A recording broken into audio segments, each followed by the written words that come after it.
Oh, good morning, beautiful people. I'm Babz Rawls-Ivy. Welcome to LoveBabz, LoveTalk. That's Harry Droz. Ah, happy Indigenous Acknowledgement Heritage Month. A few more days. I just want you to see. Can you see this? He leaves a little sparkle wherever she goes. You know what this is, Harry? These are little sachets.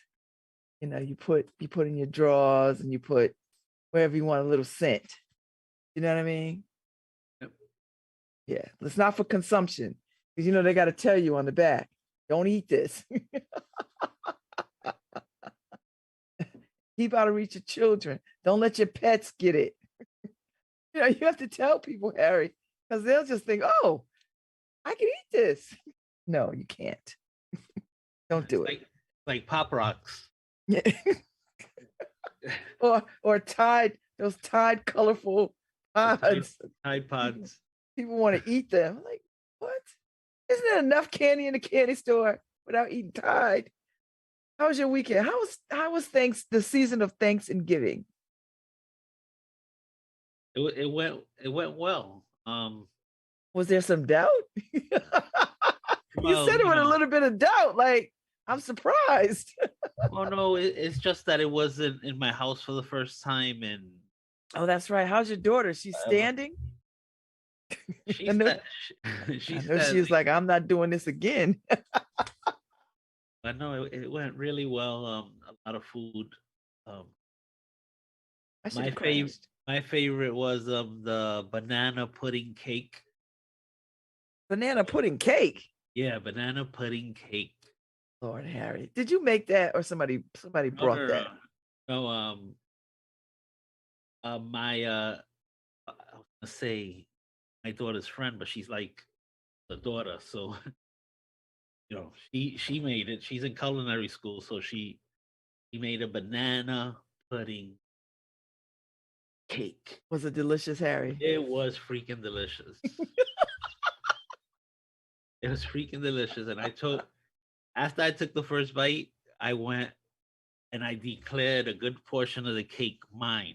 That grab this piece of cake here, put it to the side, put it in a container because this piece is going home with me. So yeah, I actually just finished it yesterday. Delicious. Delicious. I haven't even tasted the apple pie that she brought also. I was just focused on that banana pudding cake. we all have our important parts of the Thanksgiving. That's right. But I have the apple pie, a big piece of apple pie in my refrigerator. Well, the Mohegan Sun, being on indigenous land was great. We had dinner at Todd English Tuscany, which had the loudest water wall you ever want to hear in your life. So we ate inside of the restaurant, not outside. But it was good. I mean, we had they had a traditional Thanksgiving menu. Turkey stuffing, cranberry sauce, Brussels sprouts, the whole nine. And I ate everything. And I had dessert. The vaccine has given me this window of opportunity to eat things and not be fearful of dying. It's been really nice, Harry. And then we went to a hash house a go-go. I ate everything. But the dessert at Tuscany, Harry, was some kind of pecan caramel cake. Bread. It was bread pudding, pecan bread pudding. Harry, it was so rich. I felt like my teeth were gonna fall out. But I ate all of it and I didn't die. Like, every 6 months, I think I'm gonna have to get a vaccine, Harry, because I like this newfound superpower. Well, don't worry. It's going to be at least every 6 months. I know. I'm like, everybody, welcome to my world. Because I'm telling you, Harry, when I have, COVID mirrors the episodes that I have when I get dairy. It does the same thing in the body. It does the same thing. It creates so much mucus. I can't breathe. I get sick, weak. The muscles hurt. The veins contract. And then I get cardiomyopathy, which, your heart gets all stupid. It took me a year to get my heart back right. A year on medicine. What? Now with the vaccine, Harry. Da, da, da, da. Superpower. I don't want to tell people too much because I haven't tried like mac and cheese or cheese pizza. I'm afraid to do that because I don't, they told me to just ease into stuff. Don't go crazy. Like, okay. Because I don't want to be wound up in the hospital and then have to explain to them, I don't have COVID. I have this. And then have to pull, because they'll treat you before they pull your records, Harry. You know how they do you. You get in there and then they start treating you, and then they're like, oh, it says in your records. Oh, yeah. I tried to tell you, but you were so fast. Okay. It was a good weekend, Harry. It was a good, we drove up. It was a beautiful day to drive up. The suite was gorgeous. I mean, it was just lovely. You felt like you were in a New York apartment, like a swanky Upper East Side New York apartment. It had a powder room in this suite. Like the 2 bedrooms had their own bathrooms, but then there was a powder room.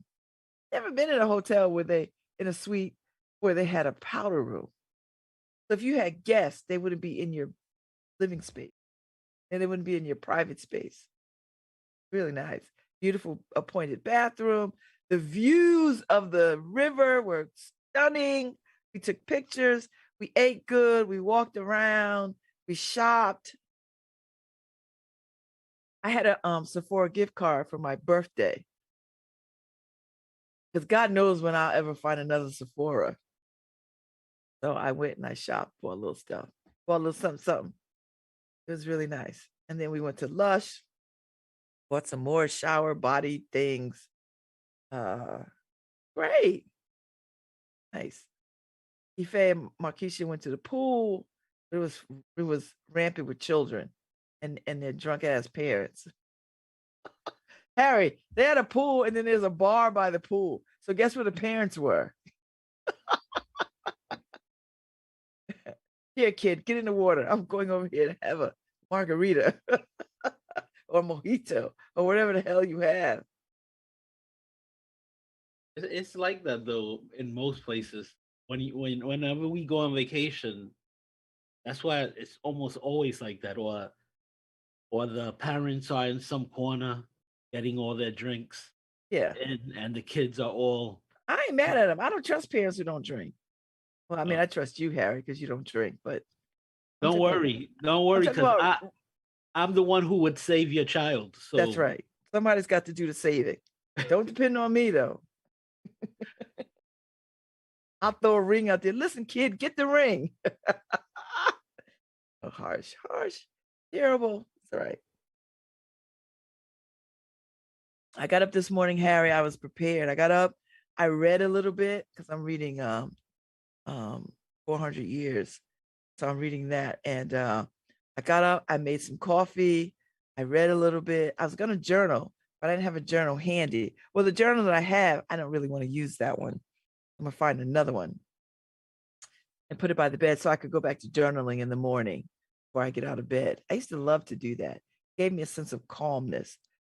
So anyway, I got up, I read a little bit, I made coffee. That's the point. I made coffee, Harry. Morning. A pot of coffee. Yes. So you know what? Stephen Sondheim passed. You know Stephen Sondheim, Harry, from the musical theater Into the Woods. And Carousel, West Side Story, and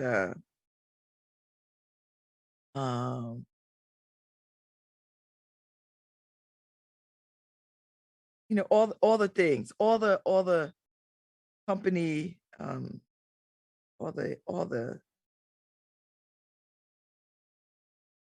all the musical theater passed. It was 91. It got me to thinking about, do I want to live to be 91 to 100? Do I want that? He was in good shape. I mean, Mel Brooks is still alive. I really think it's something about Jewish folks. That guy really has to be a trip right now. Who Mel he's Brooks. working on His History of the age. World Part 2. I was watching him this morning on Good Morning America with You're kidding. yeah. Still working? He's working on History of the World Part 2 for Hulu. That He's is got a gonna book out too, all wait a about minute. me. In cancel culture, he's gonna he's gonna do part two. I don't think so. It's gonna be a really cleaned up version of Mel Brooks because you saw part one, right? Yes. And all of the things. And it had no chill. And No the chill. producers and or what Springtime. Well, the producers was Hitler, Springtime with Hitler, Springtime and Hitler, or Hitler Springtime. But they changed it to the producers, which I thought was hilarious. I mean, I'm a huge Mel Brooks fan. Like I'm a Mel Brooks fan. Me too, but I don't see how he translates to this generation. I think he will. He's smart. I mean, sophisticated humor is always going to play well. He don't got to cuss you out to be funny. That's what I like about him. He's funny. He's funny, like observationally funny. Like he could notice things in the world and it's funny. So Robin Williams was like that too. They would observe things and find the humor in them. I love that. Anyway, so Stephen Sondheim passed. I hope I taped. I wanted to watch Lady Gaga and Tony Bennett on their last concert. When I think they were at Radio Music Hall or somewhere. And because he has Alzheimer's and although he has not forgotten words to songs, Harry, he is in decline. They don't want him touring anymore. I was like, they should put him in a supper club in New York, get him up by a piano and let him do his thing until he can't do it. Because I don't think he's gonna enjoy wandering around the house, Harry, with nothing to do. Yeah, that's sad. But he lived a long life. Yeah. I don't want to live. I want to live with all my faculties intact. I have to figure this out, Harry. Whatever potions I have to take, supplements, I'm gonna start now. Get the brain tight. Do word searches. I still haven't bought Prevagen to try it. I see that commercial every day, and it's I know. I tried to do the reviews, but I'm not seeing anything. I was reading an article on how 93% or something like that of all reviews are fake. Yeah. I'm like, oh what? Boy. Yeah, but they sure make you feel good. I know that sucks. So really, the only review you should listen to is are the bad reviews, because those wouldn't be faked. Yeah. Unless it's fake to give you the sense that somebody's reviewing it for real, but they're not. There's layers to this thing, Harry. Layers. That young designer died also. I know. The first brother that oh man, Harry, that was painful. I have been watching his meteoric rise.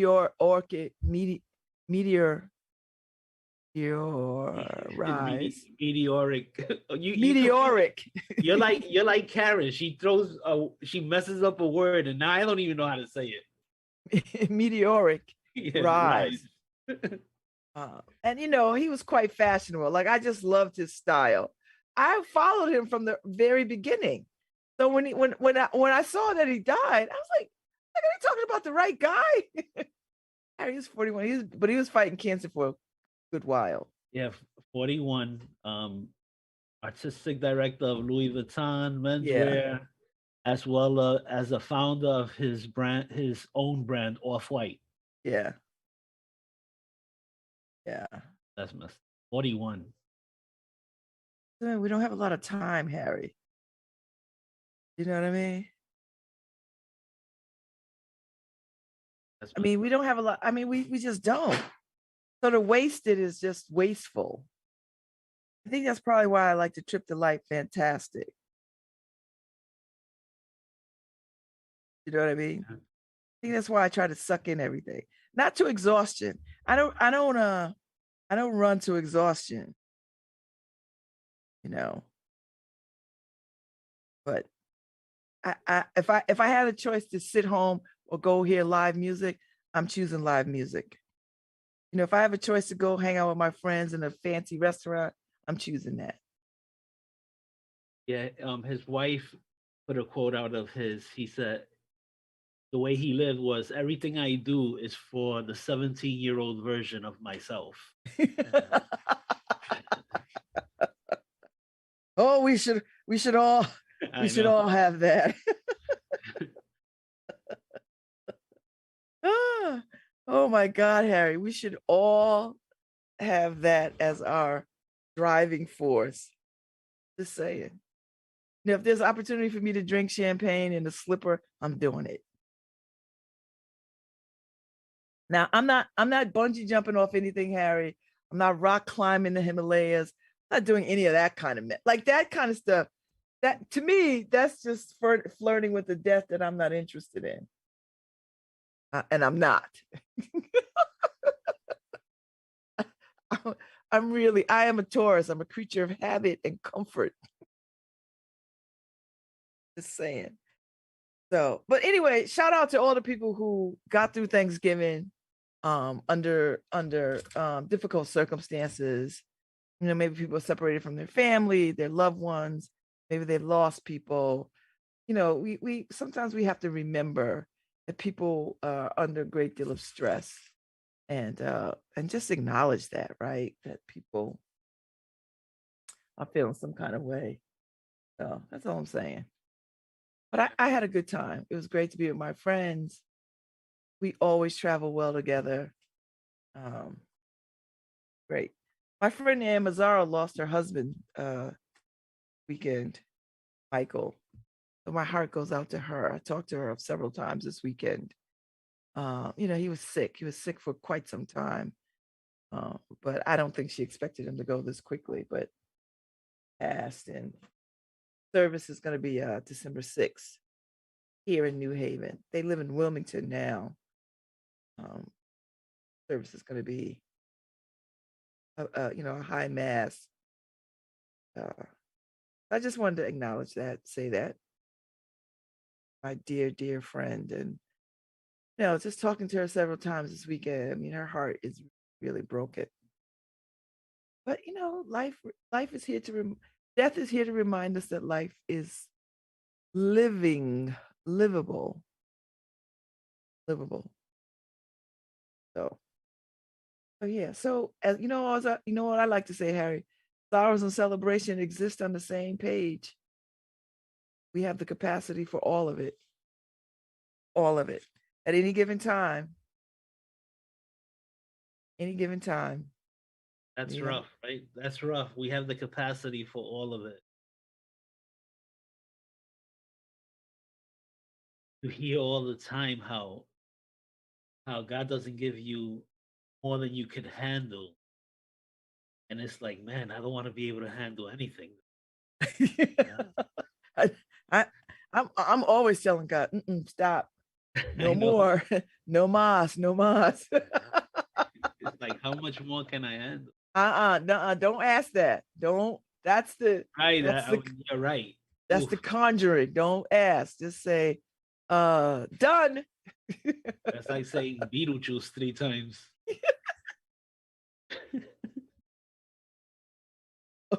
or Candyman.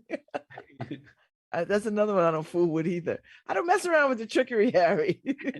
There's a new version of Candyman, by the way. I know, and it's gotten good reviews, Harry.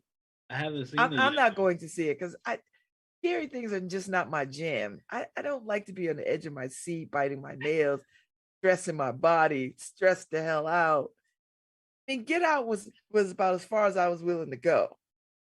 Why would you be stressed out in a movie?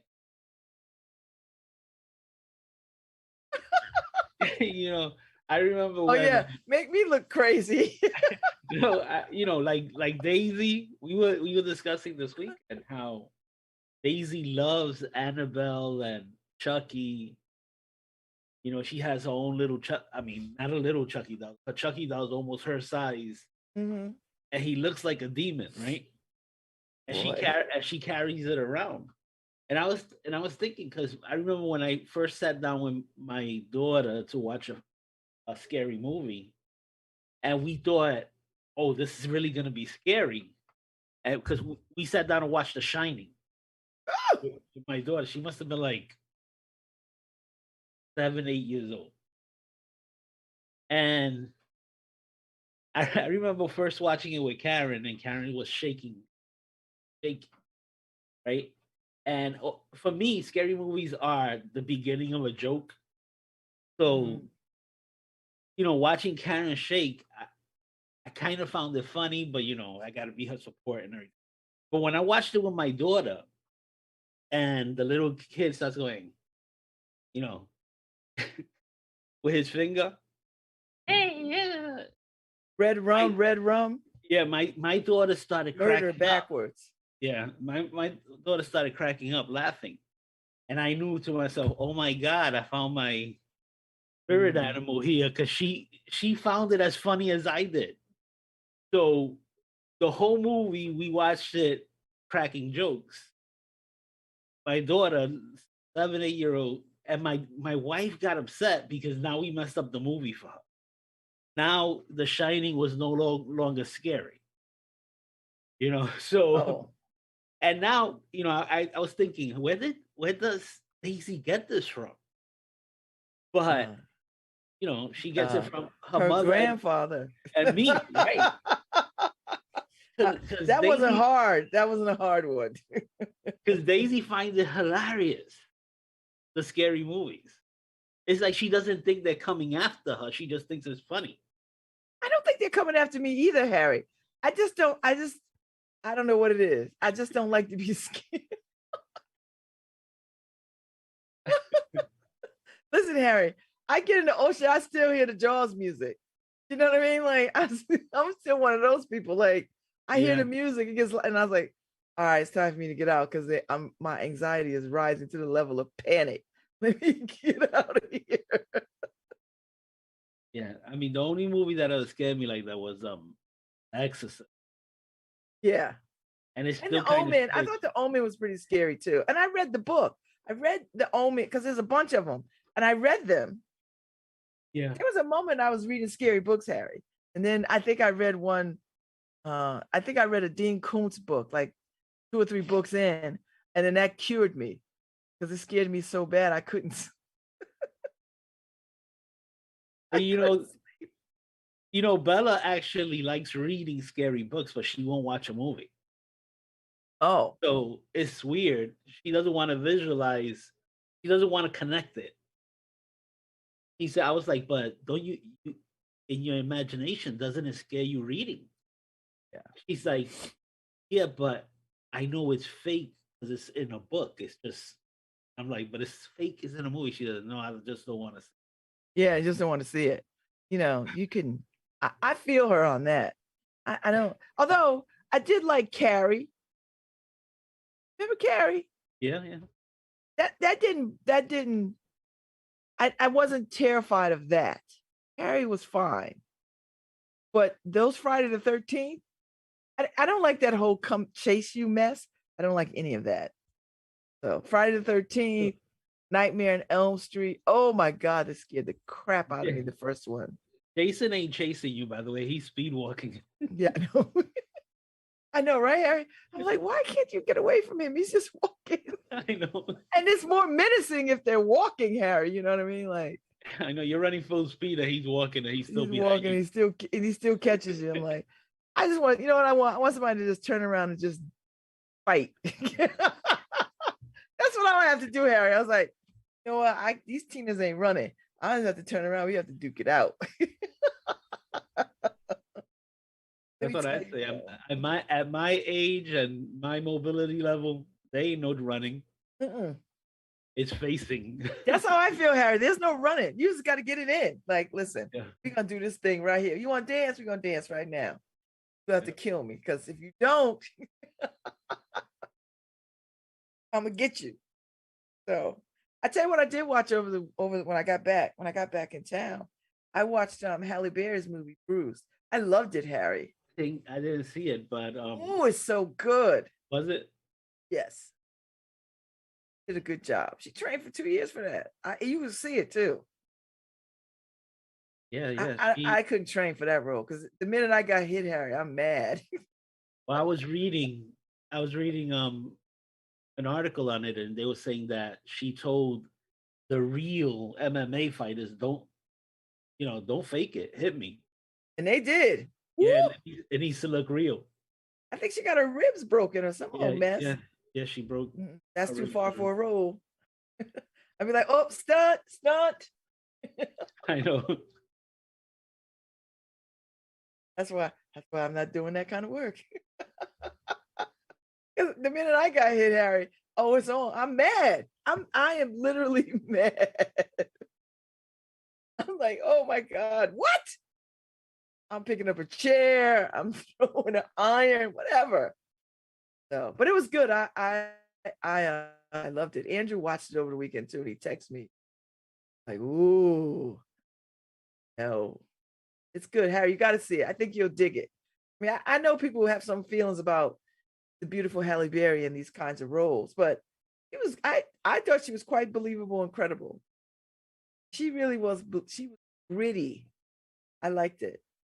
And I think it's her first director Yeah, thing, I right? thought it was good. I mean, of course, every movie has its holes and its whatever. I mean, I didn't really care about that. I followed the story. I got the story. Were there parts of the story that I wanted more of or fleshed out? Yeah, but you know what, Harry? You only have 2 hours. Anybody making The Godfather, right? Which is like 8,000 hours. You Yeah. got 2 hours to make a movie. You got to tell a story, give the beginning, a middle, and an end. That's it. Nobody's going to sit in the movies for 3 hours unless it's, Martin Scorsese. Because his movies is long as hell. Yeah, this weekend Karen was going through the Turner Classic, because it's part of HBO Max. Yes. So, and she's looking at movies. Oh, I want to see this old movie. I want to see that old movie. And I would look at it and it's like 3.5 hours. I'm not sitting through this. Oh, yes, you can, Harry. You can sit through 3.5. What's the difference of 3.5 in one movie or hour binge watching a series? Well, yeah, we did that because we saw Dexter. I'm on season 8 of Dexter right now. How many seasons are there? Well, see, there's 8 seasons and now there's a new one. Oh, okay. Oh, so you caught up. I'm caught up almost. Okay. I'm not with that serial killer adulation. No, but 3.5 hours of anything right now is too much. Like when I see Scarface, or I got favorite movies that are long. Godfather 2. When I see stuff like that, I know it's long, but now I have the control of a remote. I can fast forward through the boring scenes, the scenes that I feel are boring. So a 3.5 hour movie becomes a hour and a half movie. I just pick the scenes. But not knowing what you're going into and it's 3.5 hours, that's too much for Yeah, me. but some movies are quite compelling. You know what? I'll sit through a Scorsese movie because I like mob movies. I know Italians don't like mob movies. I dig the mob movies. Dig them. That's because I you don't know connect. what that says about me, but I dig them. No, me too. Me too. I also like Mexican gangster movies. I know You you know don't what? know. I take that in little pieces. You know why? Because they're so damn violent, Harry. I Like they're know, but violent for no reason. And after a while, I'm like, it's like that's why I gave up The Walking Dead. My son and I, when he was younger, we started watching, all of us, we started watching The Walking Dead. About 3 or 4 seasons in, I was like, okay, I've had enough. the only problem with watching Mexican gangster movies for me is that I It's suddenly, happening. I suddenly get the dialects and everything. Hey, you say, doing, I know. man? Oh, it's so, it's so stereotypical. I know. I start doing that the whole time. Esse. Oh. I go into the office for a couple of days.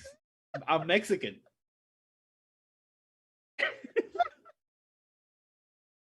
And the people at La Voz be like, what are you What is doing? wrong with you? Oh, ese. Ale, Simón ese. Ooh, ooh.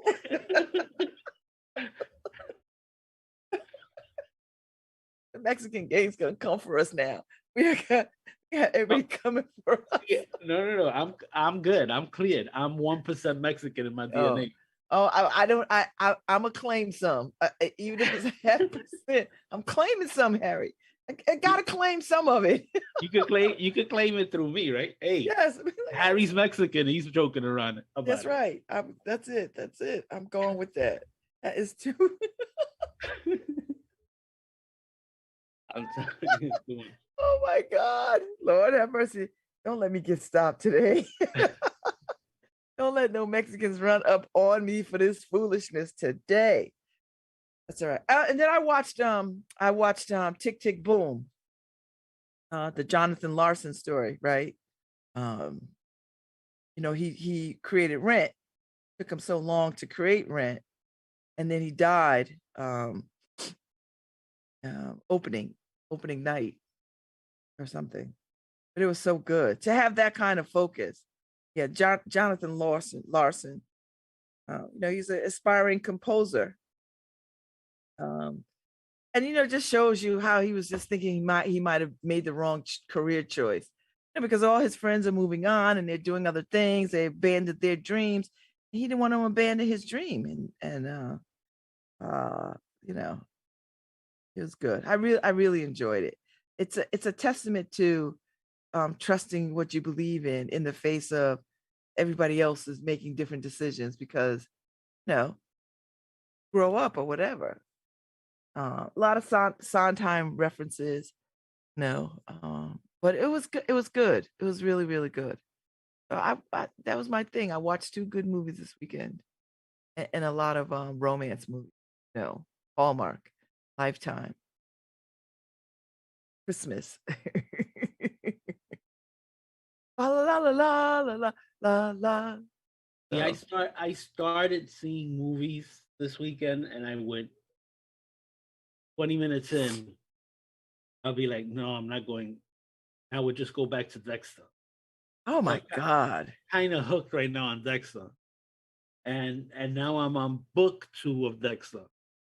So I'm Oof. watching Dexter, I'm reading Dexter, and it's like messed up. I'm like, he's a superhero. And I say, Okay. He's not a superhero. He's a serial killer. There's a definitive difference there. like I I, like to I don't say, I don't care if he serial kills all the bad people on the planet. It's still killing. And he like I, doesn't get to be judge, jury, and executioner. like I like to say, same different.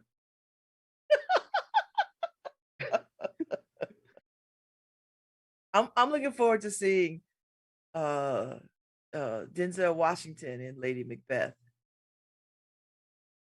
The tragedy of looking forward to that. It just looks so oh gripping. And to see Shakespeare in this modern day and to see it on film with Titans, just incredible. So looking forward to Francis McDormand and Denzel Washington. They're already talking Oscar buzz. I don't know if I'm gonna see House of Gucci. I could really pass on that story. You know what I mean? Like I'm not really. I mean, I dig Lady Gaga. I like Driver, but not really. I can wait for that one. I'm in no rush to see that. Babs, Mhm. I gotta restart my system. I'm getting a lot of errors, and I'm working on something. But I'll be right back. Be right back. Uh, Congratulations to Omar Sangster. He got an award. Um, Dexter Jones and his organization. So high five. Omar cuts my hair, and he was K, who is the captain of my glam squad, does my hair color. Um, Only student when she had her beauty academy, and he is now a successful barber in his own right. So, high five, high five to her. Uh, way. Uh, it, oh, so yeah, so Harry will be back. And the Museum of African American History has digitized its exhibits. So if you have not had the pleasure of getting yourselves to DC, and I have had that pleasure a few years back, took my youngest daughter, my girlfriends, and I, we went to DC and we toured the museum. And, of course, the mall itself, because we saw the MLK statue, which I had wanted to see. So it was really nice to do that. But now you can check it out digitally. So if you don't get a chance to go, it is something. We went and we started in the basement, and it is deliberately low and tight, and you feel, I mean, supposed to evoke a feeling out of you in that space, in the tightness of the space. And then as you go up layers, into history, you start to see the evolution of Black people. It's an amazing feat. Amazing. It's a beautifully built done building. It's just very African in its scope and time. But if you can't go to DC and see it in person, take a tour. Take a tour. Oh, take a tour. Let's see.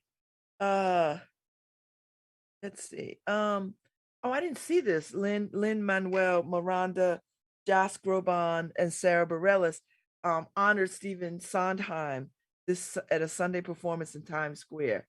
So that was yesterday. So I bet you that was something to behold because that Sondheim songbook, amazing.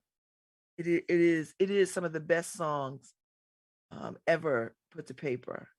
And I've been listening to I was listening to all the, like, CBS this morning had an interview that Patty LuPone did with him um uh before he died. And just he was so sharp, and he cared about lyrics so much, and he was a true rhymer, a true rhyme of lyrics. So it was just fascinating, and I'm such a Sondheim fan. Everything from Sweeney Todd to West Side. I mean, who doesn't want to sing "Nothing's Going to Harm You, Not While I'm Around" from Sweeney Todd? Like, who doesn't know that song? Like, that's the most amazing song. Or West Side Story, "Tonight, Tonight." I mean, and all the music in West Side Story. I mean, there's just so much music that people still sing now that is so timely. I missed the Soul Train Awards this weekend. I don't know. It was on my radar, but it's if it's on BET, it's on now. Like, it'll be on from now until January. So I'll just do a BET search and I'll just go catch it. But I wanted to see Bruno Mars with Silk Sonic because they've been doing this whole retro R&B vibe, which I am loving. And I'm so glad that he's just so talented in the way that he's like, I'm just do what I want. So it's a wonderful throwback to like a 70s, like a real 70s instrumental sound, like that 70s, like that early Earth, Wind and Fire kind of vibe. I love it. So I'm all about it. I'm all about it. So I'm gonna go back and watch the BET Awards. I don't know how I missed it. Ashanti got the Lady Soul Awards. A whole bunch of people got awards. This was a very old school awards. Because and I think all these award shows have been doing that because the American Music Awards did the old school boy bands. New Edition, New Kids on the Block, that kind of thing, right? So, and they're actually touring together. These little boy bands, old boy bands from back in the day, they're touring together. So I'm such a fan of that stuff. So that just tells you how old I am. But I'm there with it. So uh let's see. What else is going on? Oh, happy Hanukkah to my Jewish brothers and sisters out there. May this season of light guide your path to joy, happiness, and peace. What I wanted to say.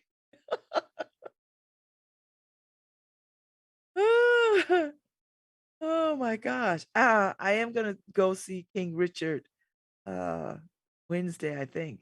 Andrew and I are gonna go have dinner and then see Richard. I'm a Will Smith fan, but I also an ingenue Ellis fan because one, she's my sorority sister. And ever since Lovecraft Country, I've been in love with her, right? I think even before Lovecraft Country, but her star is rising. It's is phenomenal. So I'm gonna go see her be serious black mother in King Richard.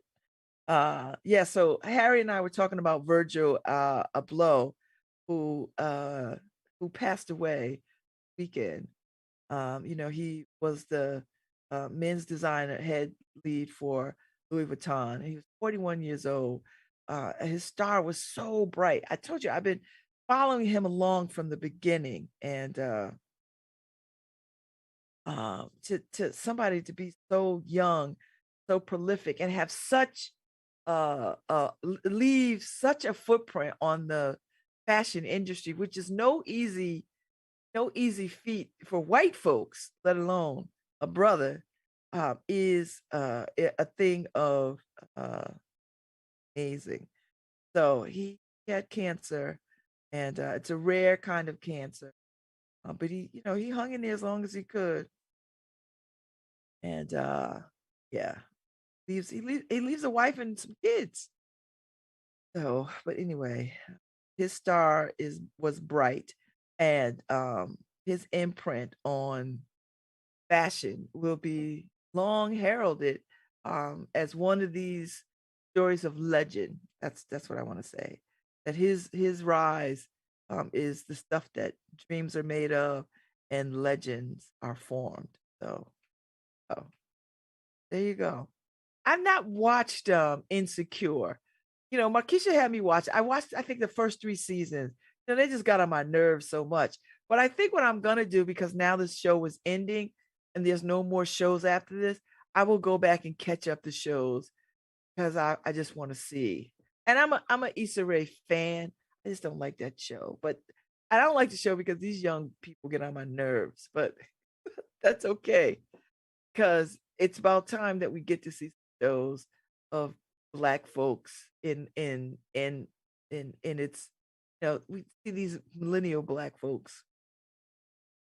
So I'm gonna go back and watch it so I can catch up. I'm gonna go back and watch Queen Sugar because I dropped out about season 5, I guess, 4 or 5. So I'm gonna go back and catch up with the Borderlones. I'll do that since there's no more of those coming. So I don't have to feel like, oh my God, I have to wait next year for the season. Nope, it's all done. So I'm gonna do that. So those are the two things that I'm committed to. Uh, two things I'm committed to catching up. And I actually dig the Border Loans. I just got a little exhausted by them. So, but I'm gonna go back now that I know I can just, watch a week. Done. You uh, uh, yeah, yeah. So what else is going on? Yeah, I'm just doing my thing on a Monday. It seems like it's a little brighter outside. Uh Saturday was small business Saturday, but I suspect that people are small business shopping from now until Christmas. At least I hope they will. And there's a bunch of small businesses and boutiques that I dig. I'm a huge fan of Dwell and Idiom. I'm a huge fan of Bloom. You know this. I'm a huge fan of Odeon, the Westville Village. I like small businesses. Always have, and particularly if you give hunting and you just my mall days are way behind me. I don't go to the mall for jack. I think if I go to the mall, it'll only be to go to Nordstrom's because I love Nordstrom's. I haven't been to Nordstrom's in years, and so it's unlikely that I will make the trek. But that's where I'm at. That's where I'm at. I'm a small business girl. So, and New Haven has quite a few little places where you can find interesting gifts and do some shopping and get gifts that other people don't have. So if you want to give a very thoughtful gift, find your way to one of these little boutiques downtown or in Westville and that kind of thing. And that's all I'm gonna say. So follow me. Follow me and do what I do. And I don't have a lot of gift giving to do this year. I spent a lot of gift giving when my children were little. Now they're not little, so they don't want toys. They don't need anything. So and I'll be in Newport for Christmas. So and I'm so looking forward to that. I have not been to Newport in quite some time. And where we're staying is right on the water. So it'll be cold and on the water and New England. So that's it'll be what it'll be. And then we roll out again in February for Valentine's Day to Dominica or Dominica. Um Dominica, one of the. So get a little island time in. And then I think hopefully springtime in Paris. We'll see. I'm hoping. We'll see. I'm hoping. That's the idea. That's the plan. So we'll see what happens. That's the plan. So far so good. It looks like good plans are I'm going into New York Saturday to see slave play, which I know I'm going to hate. I'm going to hate it on so many levels. I hate the title, I hate the concept, but I'm going because my girlfriend, Jeon Chang, is the lighting director for this play. And I love her work and I want to support her work. So I've already seen her work in Long Wharf Theater's The Chinese Lady, which was beautiful and brilliant. I saw her work at the Shakespeare in the Park in Central Park this summer. I saw her work. So I'm a fan of her and her talent. So I'm gonna go see her work in the slave play, which got shut out of the Tonys, but she went and she looked amazing. And her husband runs Lyman Center. I met him for the Arts Awards when we did our fun thing. And if you have not checked out the Arts Award, go to the Arts, Greater New Haven Arts Facebook page and look at the Arts Awards. It was so much fun. I enjoyed the red carpet. I think maybe I got one more year red carpet and then they'll get somebody else to do it. But I hope to do it one more year because it's my favorite thing to do. I don't want to be the MC. I just want to hold court on the red carpet and talk to people and be hyped up and that kind of thing. That's all I want to do. So so yeah. But anyway, her husband is the Lyman, runs the Lyman Center. And I met him because he came up and he introduced himself to me. And he's like, we have somebody in common. And I was like, who? People run up to me. People run up on me with all kinds of stuff. And there's that. So it was delightful. She wasn't there because they have a kid, so she had to be home, baby. But he was there overseeing our arts awards. We had a good time. That was a fun night. Fun. So we're coming up on the 10 o'clock hour. And I don't know if Harry's gonna queue up PSAs or what we're gonna do. But any minute now, I'm gonna do the call letters.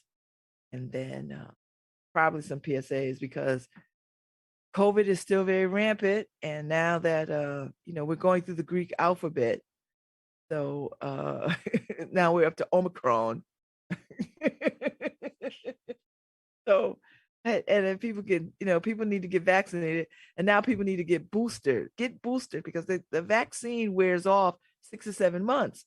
No, it weakens, not wears off, but weakens. So boosters are needed. People need to get boosters just so that you can get through the next 6, 7 months. Because this thing is still killing people, and the numbers are rising here in Connecticut. Like our numbers are rising.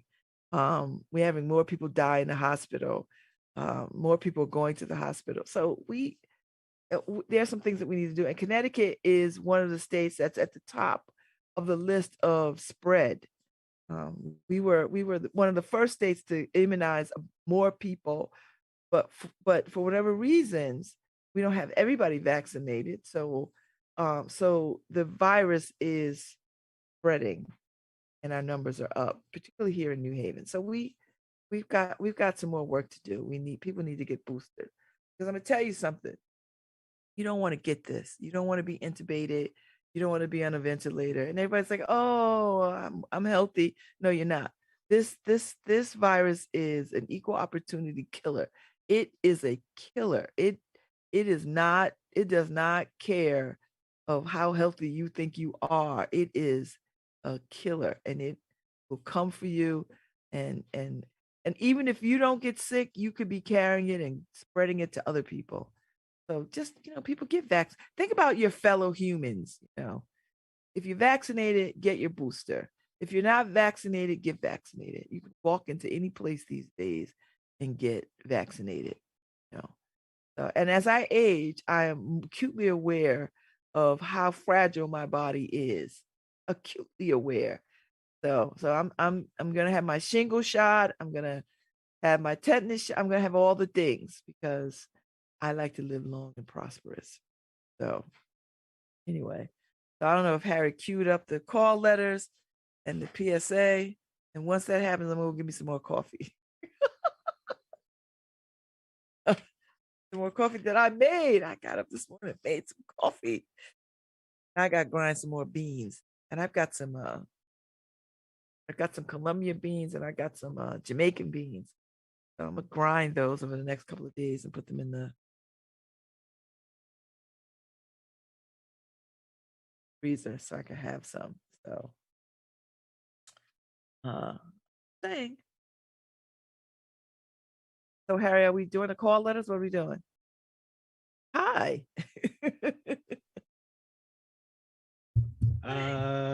Yeah. You did a good PS. Oh, geez, I'm listening to you on the radio. You did a good job doing the PSAs, playing those PSAs. But I thought you were. You got to do the call letters or something. All right, yeah, we got to do the call letters. So we'll do the call letters, and we'll take a music break. And hopefully I'll be back. I have to do some update. Ugly. Oh, good. Hi, this is Babz Rawls-Ivy from New Haven, Connecticut, and you're listening to WNHHLP 103.5 FM, streaming live at newhavenindependent.org.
Hi, this is New Haven Health Director Marissa Bond.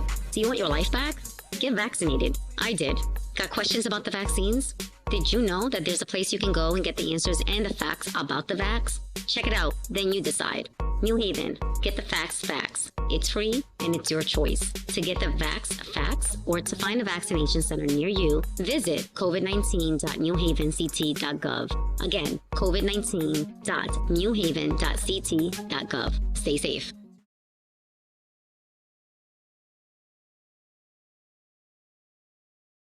Hi, I'm Emil. Want your life back? Get vaccinated. We did. Got questions about the vaccine? Talk to your fam.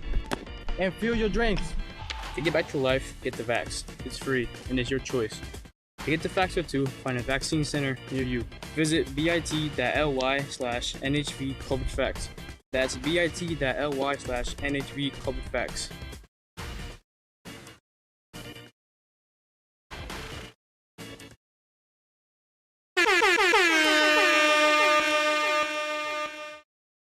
Hola, soy Emil. ¿Quieres recuperar tu vida? Vacúnate. Nosotros lo hicimos. ¿Tienes preguntas sobre la vacuna? Habla con tu familia.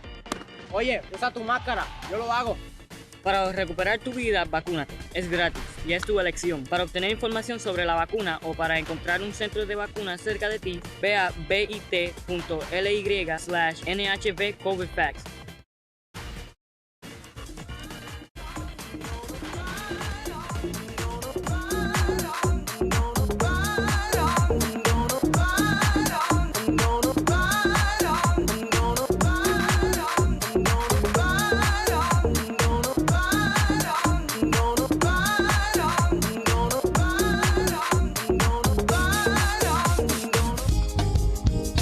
El buen día, fuma, un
Guess who's Yeah. back?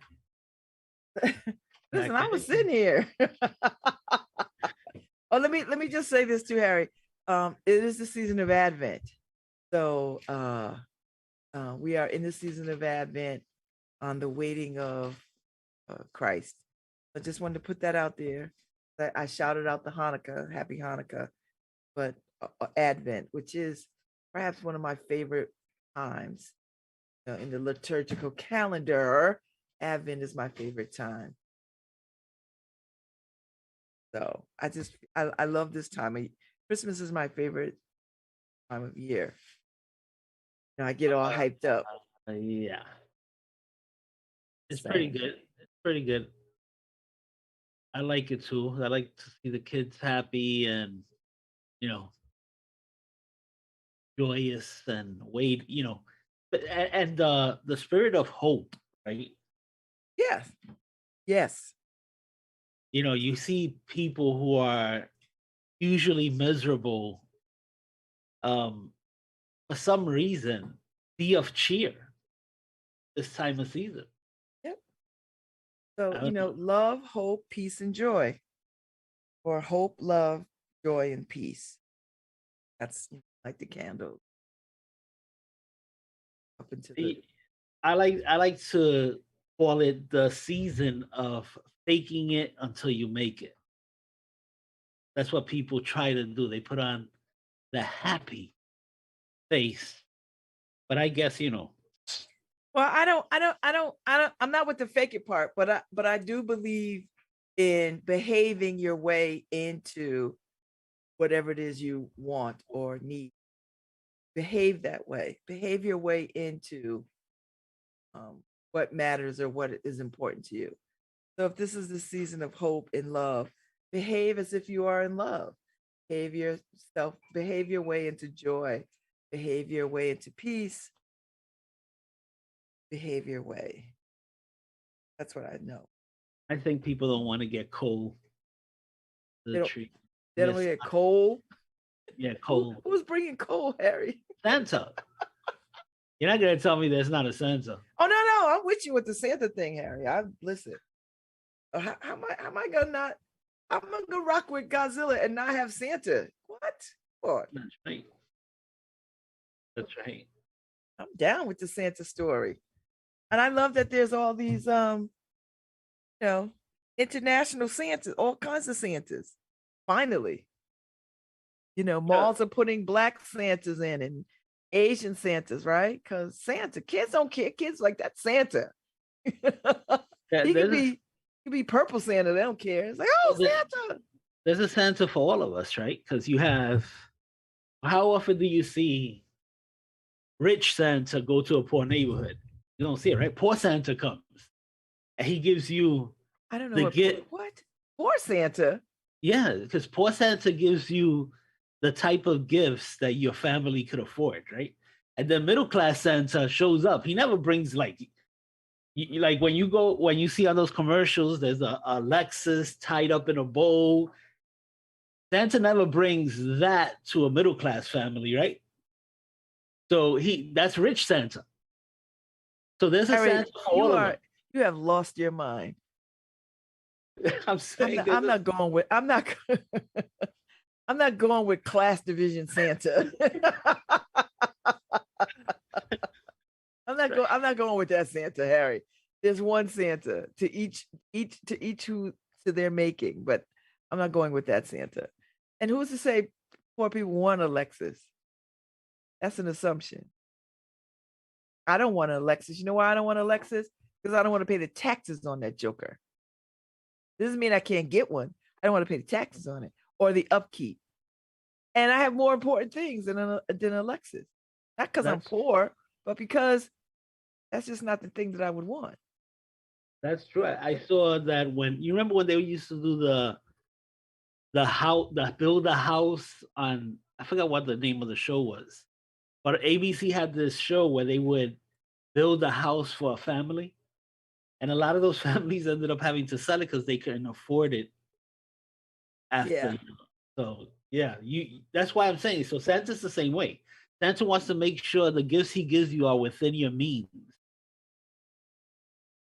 You know? Yes. Well, okay. I have to go back and talk about behavior way into situations because I got a text from somebody. Reverse. I got to go back and clear. I can go back and talk a little bit, expand on that thought, Harry. So I have this, I have this thing where I believe I behave my way into whatever it is I need and want, right? So if I it backs up against to my belief of give what you need. So if I feel like I'm at a lacking place, whatever it is I think I'm lacking, I go give it. So that is behaving my way into. I mean, that I only live by a couple of things, right? I walk in truth. I don't lie. I give what I need, and I behave my way into whatever it is I need in those moments, so that I'm never in a place of woe was me. I'm never in a place of I just don't know what to do. I'm never in that place. I used to be in that place, not in that place. So I just behave my way into, and it's not faking it till I don't like faking it and I make it. I don't like that. I like to be authentic in all things. So I don't believe in faking it. But I do believe in, if I want joy, then I must be joyous. Behave joyously. If I want happiness, behave happily. If you want peace, behave your way into whatever it is, so that it becomes your the way that you are. It becomes not just a habit, but it becomes how you show up. It becomes the way you show up. And that's what I like. So, and the Course in Miracles says, in any relationship, it's not what it's what you're not giving that is lacking. I'm a fan of the Course in Miracles. So in any relationship, what is lacking is because you're not giving it. So before you turn it on somebody else, they're not giving me what I want. Are you giving you what you want? Behave your way into something. Give what you need. That has served me. Once I had those, when I realized that was my way to see the world a little differently. So yes, I give what I need, so that if I feel like I'm without money, I go give money. If I feel like I'm a little desperate, I address what that desperation looks like. So that. Give what you need. Common deep. So I don't know, Harry. And science too, right? It's all about the energy you put out. Is the energy that's right. Receive, right? Yes. So and I don't know why people don't get that, but they don't. Karma for those people who believe in karma. Yeah, you're gonna get whatever you put out, however you treat other people, expect to receive that in return. I always used to put it in a different, right? Because in the Bible it says, treat people the way you want to be treated. Now, I always took it and flipped it, and I would say, I'm going to treat people the way they're showing me they want to be. Right? So if you were a grumpy person. Yeah, but you know what? If you meet a grumpy person, Harry, does that mean you treat them grumpily? Yeah, well, that's what I used to do. I used to say, okay, I'm gonna give you whatever you give me. So it's because you want it, right? Because I never used to initiate anything. But right? You've changed. I've changed. Now that's no longer your thinking. No longer my thinking. that was mean, Harry. Because I'm like, that takes a lot of energy, Harry, to meet people with the Yeah. same energy. Oh, That's no, too yeah. much. It took a lot of energy, and that was probably my key change, right?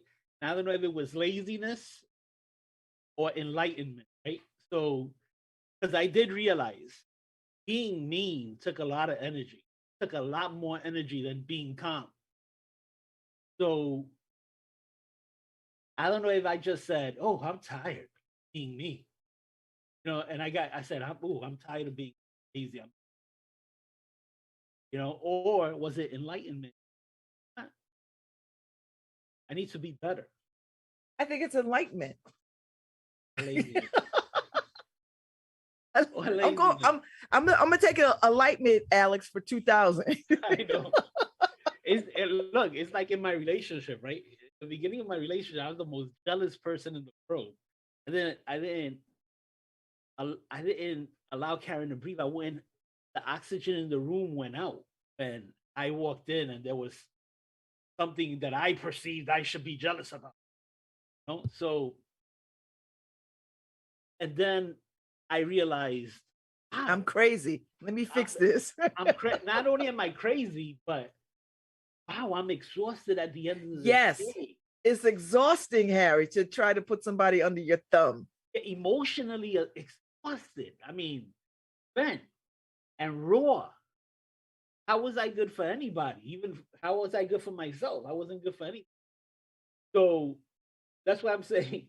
At some point, I realized what is enlightenment, but at the same time, I was like, I'm tired. Break from.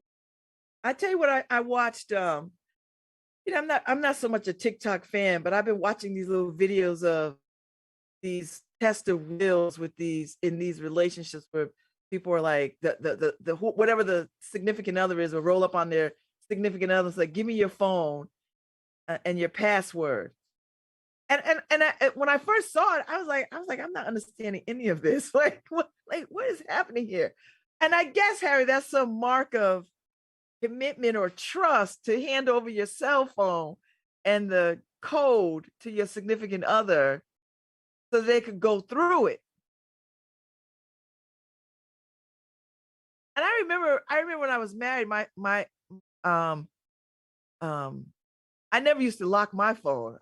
If my husband picked up my phone, he'd just see whatever. And then my kids were like, "Man, you gotta lock your phone because you could lose it and all your information is out there." So I started locking my phone. But I never I was like I don't understand this whole. Do you want to see my phone because you don't trust me, or you think there's some other? I don't understand these plays of that kind of mistrust, or my mind does not allow me to sort of. I would never ask my significant other for their damn phone to check it. It just would not occur to me. Harry, who has the energy?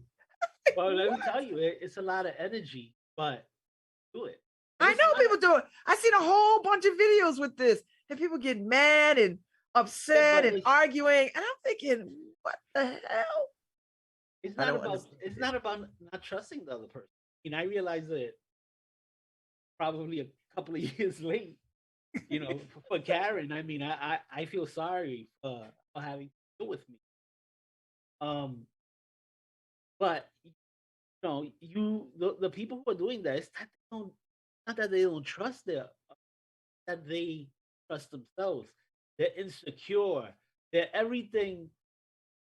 They're actually, when they look at the other person and think they don't see trust or anything, they're just putting a mirror in front of themselves and seeing all their insecurities. I like that. That makes sense. Yeah, it's all about that. It's not about the other person. It's all about you. Because I just think, Harry, if I think if somebody's trustworthy or not. Like there's red flags and I mean along the way. I mean, I don't know. The thing is I think a phone ain't going to be the only thing you'll see. Right. If somebody is distrustful. I trust my wife. I don't trust anybody. 100%. I just don't. but because that's the way I'm built, right? So, but if I trust anybody in this world, it's my wife. Does that mean she can't step out on me or she can't? No, it doesn't mean that.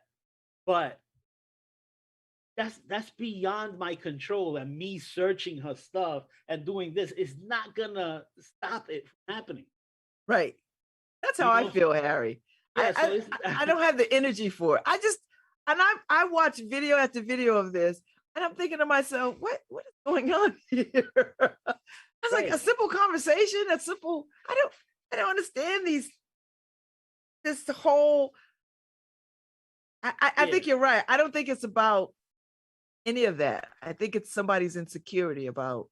Yeah, it's all about I'm gonna lay my heart out. I don't want to get trampled, so therefore I must check you because right. And the thing is that if they do step out on you, it's not anything you could control. I mean, if you bust them, that's what's in your control. Once you busted them, and that's within your control. Whether you're gonna leave them, whether you're gonna relationship, that's the only thing that's in your control. But trying to control everything else, busting, and it kills your spirit and the spirit of the person you're stalking. yeah. I don't have that. I don't have that kind of I'm not built like that. I Yeah. never was. I never was was. built that way. It was built that way. I think and I've almost been accused of just not caring. And it's not that, Harry. I just like if people tell me X, I'm gonna believe their X. Right? If they tell me Y, I'm gonna believe their Y. If they tell me Q, I'm gonna believe their Q. I'm not gonna go around the block to see if their X is really their X or their Y is their Y or their Q. I never had the energy for that. Never. And I think that's probably why I was, I always got the you don't care. I was like, what do you mean? I can't be checking on you. Checking? You can't check yourself. I got to check on you. I got to question you. I got to question you about your whereabouts. Like if you say you went to hang out with your boys, I have to question you about that. Why? And you think that's a mark of me caring about you if I'm interrogating you about your whereabouts? I'm not doing that mess. Who has time? Well, the thing is that like Aaron and I sit right next to each other with my cell phone on face, where turned towards me and her. Hey, every text that comes in, Harry doesn't read, but Karen reads it because it goes bloop, and she's like, "Oh, oh, that's Babz," I mean, like, Nope. No. That's Paul. You gonna answer?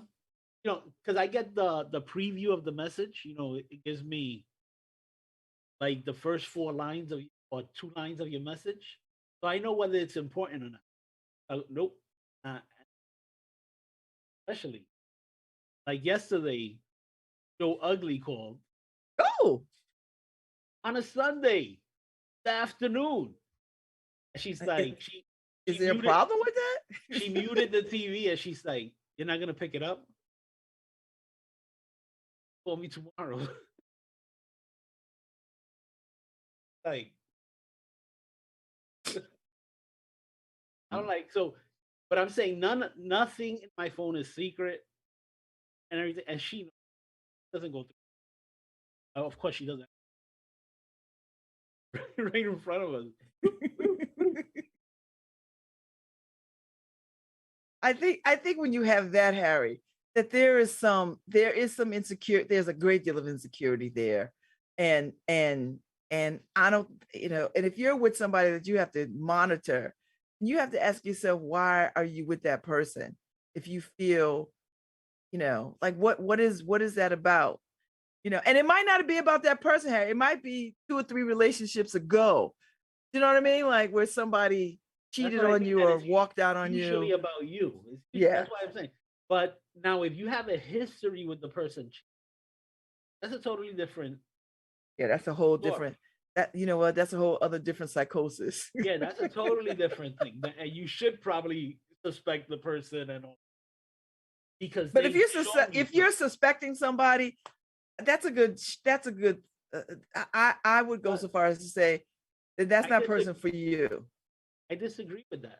Just you have to. Yeah, you're look right. on It's you. you. It might not even be that person. It's you. Yeah. You have to figure out for yourself what it is you Yeah. need, want, and can tolerate. Why do you feel? Well, why do you feel that way? What's Right. making you feel that way? Has that person actually given you a reason to not trust them? A lot of people, it's just control. It's about control. Yeah, it is. It is a control issue because Yeah, because in my life, I've seen a lot of nasty stuff, life. And the men I grew up with were poors. They didn't have stable relationship. They used horribly and everything. So it was about me figuring out all my scars, saying, hey, listen, you don't have to ever be that. You don't ever have to be. You grew up that way, but that wasn't a man. That's not what you define man. So go and make yourself the man you think they should have been. So, and that's the thing, because I had horrible role models. Horrible role models. So it was really, breaking that cycle, but it was me having to do it. Nobody's gonna help me out of it. You have to actually work on yourself. Now, that's true. But you have to actually see that in yourself. You have to wake up and say, hey, it's not this person's fault. It's not that person's fault. It's you for following that. Break the cycle. Move away from that. You're not going to teach your son to be that. Is that what you want for your son to be scarred like you? No. You're going to teach your son how to be a man. And a man that you would look up to so that he could look up to. So it's a lot of work. But you have to. But it makes you you feel better, right, as the man you are now and not the man you were. Of course, and trying to figure out why I was like that, especially knowing. I always said I've never made an unconscious decision. Right? Whenever I was bad, I knew I was being bad. A lot of people go, "Oh, I was just on autopilot. I was this." No. I always was clear-minded when I was being bad. So, yeah, I got into a fight. I wanted that fight. So that's the thing. So it was, I said to myself, you have no excuses. You're not a stupid person that can't stop yourself. Everything you do is because you want to do it. Nobody forces you to do anything. So why are you doing this? And then having to sit and judge yourself over it. Simple. Very wise. That's very wise, Harry. This is why, friends, I love Harry Drills, because he has done this work. Not just talking it, he walks it. I love it. But that's true. And that's the work of all of us. That's the work of all of us. It is. Just a lot of us take those baby steps all our life because don't fully open our. We know the direction we should. Everybody's following the yellow brick road, trying to find the Wizard of Oz to save them. But like the Scarecrow and all, oh no, you already had a brain. You decided. You already had a heart because you're feeling the pain that you're putting yourself, in every day you put yourself through this stuff. You're feeling the pain, and then with Dorothy, all you want to do is go home, right? You want to go to a safe and kind, humble home or create it. Go home. Don't stay stuck on that yellow brick road, So that's it. So it's a game. Then of course the lion, you gotta have courage, but just to live, be courage. True. This is So, very true. you know, Yeah. and that, That's a good TED Talk, Harry. That's a good TED Talk. That's a damn good TED Talk. I put it up against any TED Talk out there. no, you, I but you know, would. but you know what? You're right. I have done so much work. I've done all the work on my, and it's because a lot of times it's the motivation. When you look at other people, that's why I always looked at other people. And I said, "Oh, why can't I be this?" Or why why do they why do they have the ability to do that?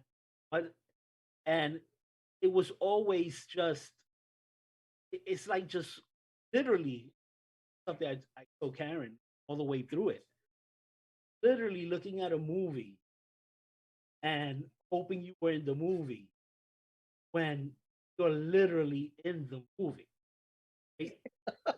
So Yes.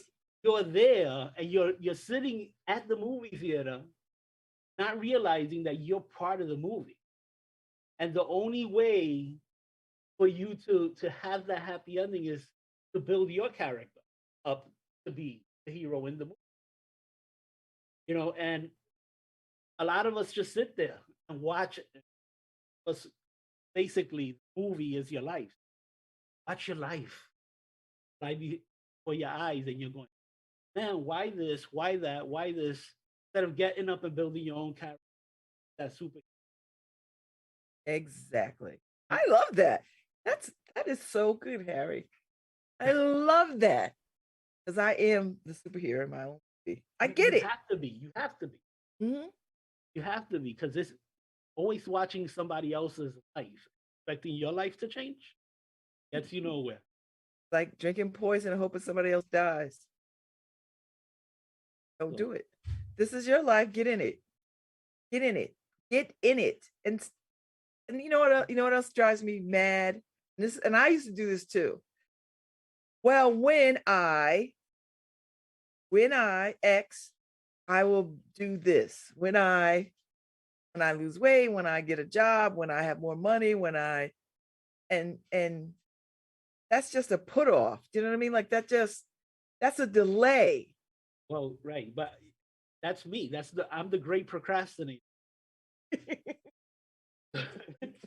I've always done that because I'm where I put myself. Um, you're never where you want to be if you're a procrastinator. You're where you place yourself. You're the one doing the placing, right? So I could, oh, if I did that, if I did this, or when I do that, or when I do that, oh, I could be this, I could be, but it's where you place yourself. And I'm placed exactly where I want to be placed, right?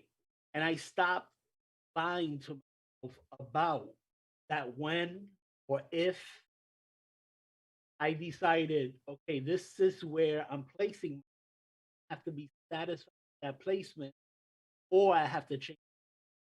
Yes. Exactly. Exactly. So, Exactly. yeah, Exactly. That's how I roll, Harry.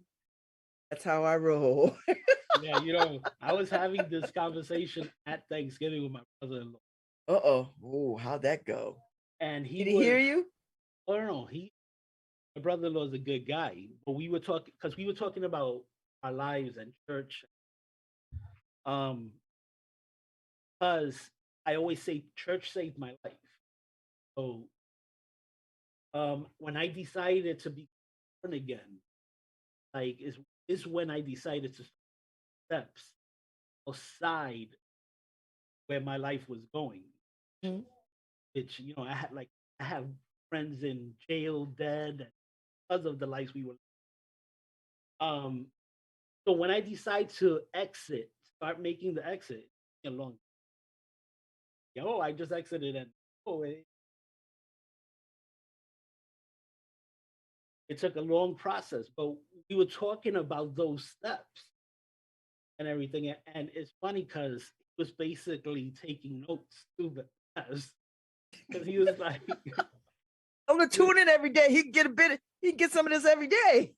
because he's still in church. He preaches, and he was just saying, I never heard it like, oh man, the way you just phrase, oh, I'm gonna use it. And the thing is that it's funny because I am an agnostic,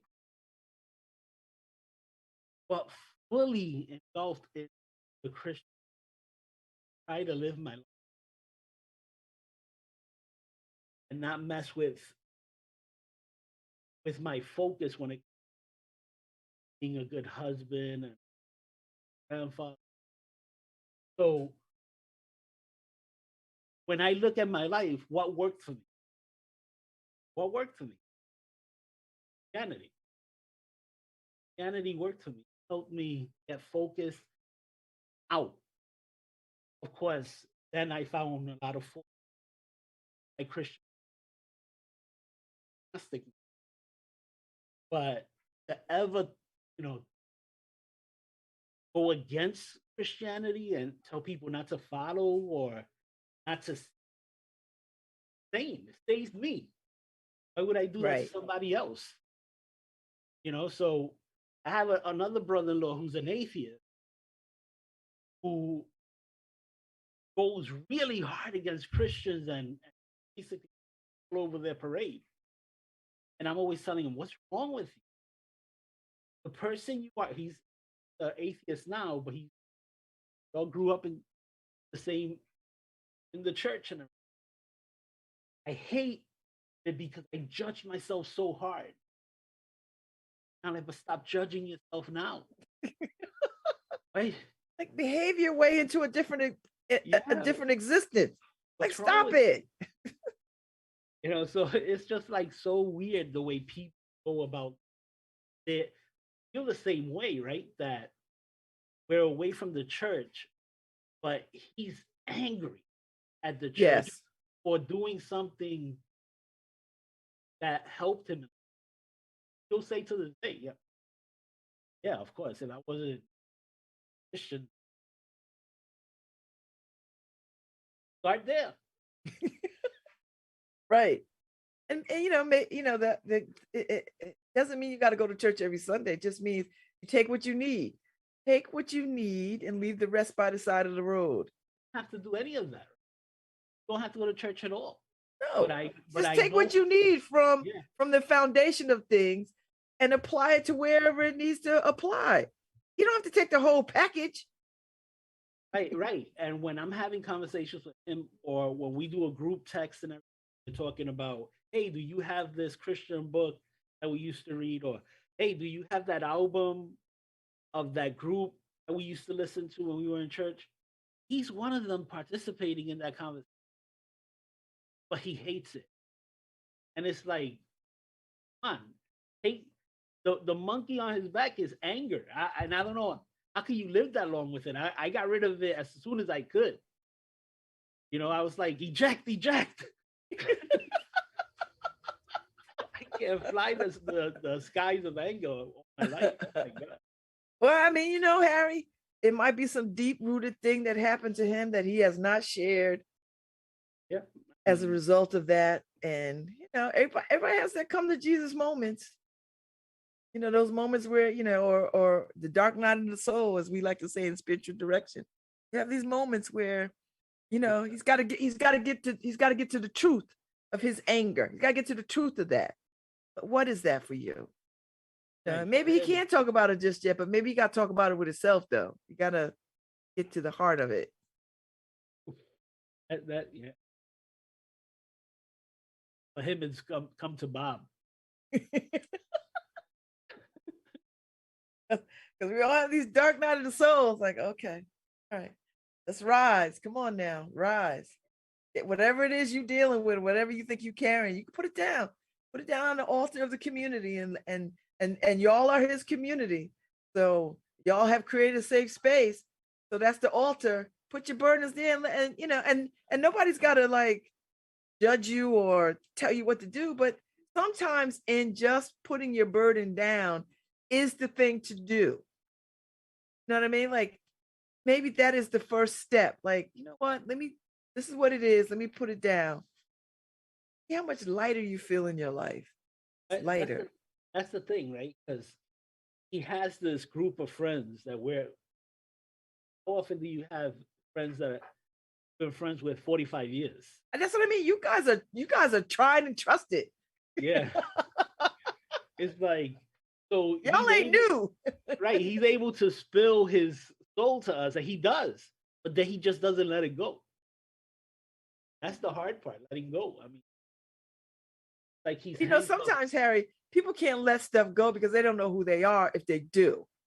Yeah, the pain is who they are. They think that's who they are. You know, they don't recognize themselves without whatever that burden is. It has become part of their persona and their personality. You ever meet people, Harry? I swear to God, well, I used to run a divorce support group. I ran this thing for 10 years in my church. And I would tell you time and time again, I would have people come to the support group. And you know, Harry, when I first understood the power of a support group, I used to listen to people's divorce stories. And it felt like it just happened yesterday, Harry. And come to find out, it was 10 years ago or 5 years ago or 2 years ago. And you sit there and you're like, you have been carrying this pain for all this time, like this anger and this abandonment and all these things.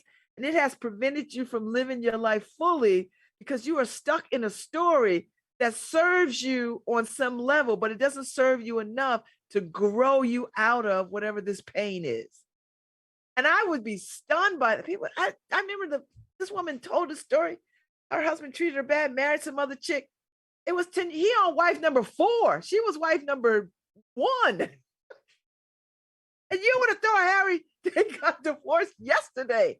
I was like, well, it's 10 years. I can't let him get away. I was like, girl, he done married 3 other women after you. Like, get away. Whew. I was stunned. I was really stunned by the way that people carry pain in their bodies, in their hearts, and it colors everything that they do. Yeah, you know, that's why I always felt I have an advantage. Maybe it's an unfair advantage, but some people see it as something they have to carry too on their back. I don't carry it on my back. I see it as a blessing. My associate, I disassociate with stuff. I mean, I always did it, but the way I used to cope with it was anger. Right? So now, I mean, I learned how to put it into freaking like its own compartment. Yeah, like a sack and just bury it somewhere. And it's like and as I get older, I don't remember where I put that. So it never comes back to haunt me. It used to. All of that stuff used to come back to haunt me. It used to go away, come back, and say, hey, you feel like being angry, you feel like being jealous, everything.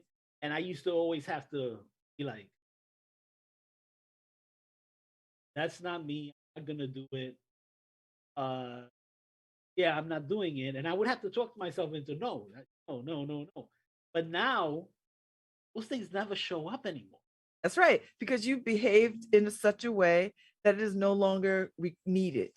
You no longer need those emotions to fuel you to your future. Yep. You don't. Like, you know what? I'm not that person. I've changed. I behaved my way into the kind of Harry that I want. And nothing is going to disturb that peace. Yeah. I mean, and I tell you, I used to disturb it. I used to disturb everybody's peace. Nobody had peace around me. I like this Harry. I like this version of Harry. This is a good version of Harry. Good version of Harry. All right, Anru is on tomorrow, so we're gonna get us some Orisha love tomorrow with Anru at 10:15. So y'all, if you're feeling, want to talk to the ancestors and get you some ancestor love, tune in tomorrow at 10:15. I mean, I'll be here at 9, of course.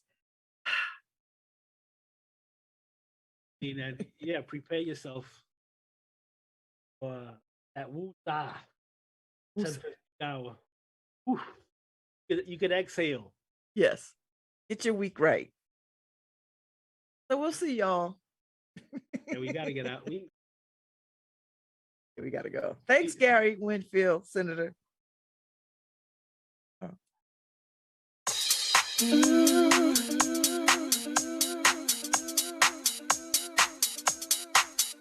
Hi, this is Babz Rawls-Ivy from New Haven, Connecticut, and you're listening to WNHHLP